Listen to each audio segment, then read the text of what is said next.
खऱ्याच प्रकरणात प्रिव्हिलेजेस झाले ना हे.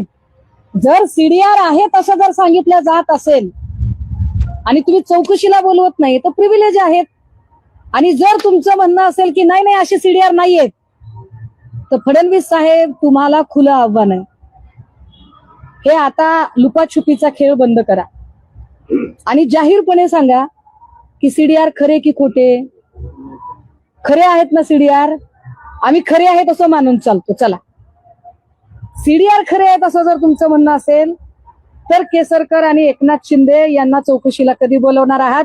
आणि चाकणकरवर तर आता गुन्हा दाखलच झाला पाहिजे, कारण ज्या पद्धतीची इन्व्हॉल्वमेंट चाकणकरची दिसलेली आहे ते बघता चाकणकर आतापर्यंत गजाड व्हायला हव्यात.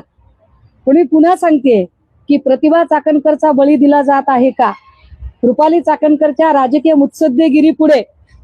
कारण सगळं रुपाली चाकणकरांनी केलं, पण कागदोपत्री प्रतिभा चाकणकरांना अडकवण्याचा प्रयत्न असं काही होतंय का? या सगळ्याच प्रश्नांची उत्तरं आणि महत्वाचं की खराच्या बंगल्यावरचा बुलडोजर कधी चालवला जाणार आहे, समता पतसंस्थेचं काय, हे सगळे प्रश्न आता फडणवीस साहेब असं होऊ नये की तुमच्या प्रामाणिकपणाबद्दल लोकांना शंका याव्या. कारण तुम्ही ज्या पद्धतीने, कारण उगाच असं मांजराने उंदराला सतत सतत खेळवायचं, एकदाच काय तो सोक्षमोक्ष लागू द्या ना, उंदीर सोडून तरी द्या, नाहीतर खटकन खटका पाडा. आणि एकदा काय ते महाराष्ट्राला कळू देत की याच्यामधले कोण कोण आरोपी आहेत.